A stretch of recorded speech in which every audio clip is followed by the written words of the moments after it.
The government took the bold decision of a lockdown also. The government took the bold decision of an unlock also, when it was necessary to strike a balance between uh, what I would say that saving people's lives from COVID, and also to ensure that we are taking care of the economic issues, the livelihood issues, and all the issues of people's day-to-day requirements in their public and personal life.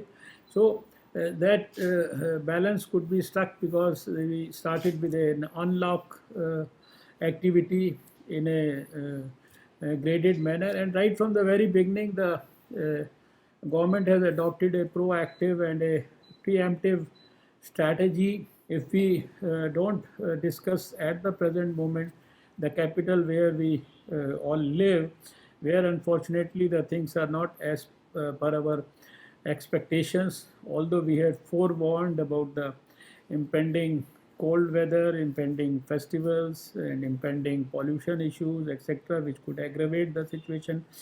But rest of the country broadly, even in places like big states like Tamil Nadu, Maharashtra, etc., Karnataka, Andhra Pradesh, where we were facing big, huge problems, there has been a very significant decline in cases.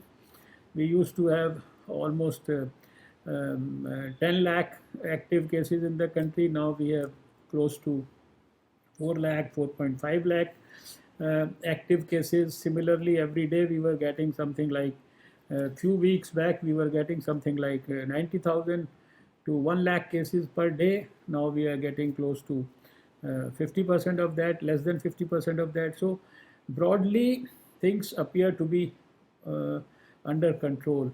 Number one, we already have a very robust program and a system capacity, and now we have planned in great detail what is the capacity about everything. That includes, of course, augmentation of the cold chain. That, of course, includes the new refrigerators, the new refrigerator vans, the new, you see, syringes, and all those things.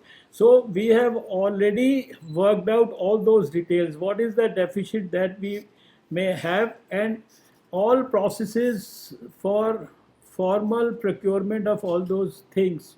Here I cannot get into the nitty-gritty and details, but everything has been worked out, and I think those who are discussing the whole issue with our national expert group, they can have detailed access to all these planning activities. So whatever concern you have raised, I think they have already been addressed in the last 2 months in a big way. And it's not that we are going to procure those things 6 months from now. We have started even the procurement processes for all these things.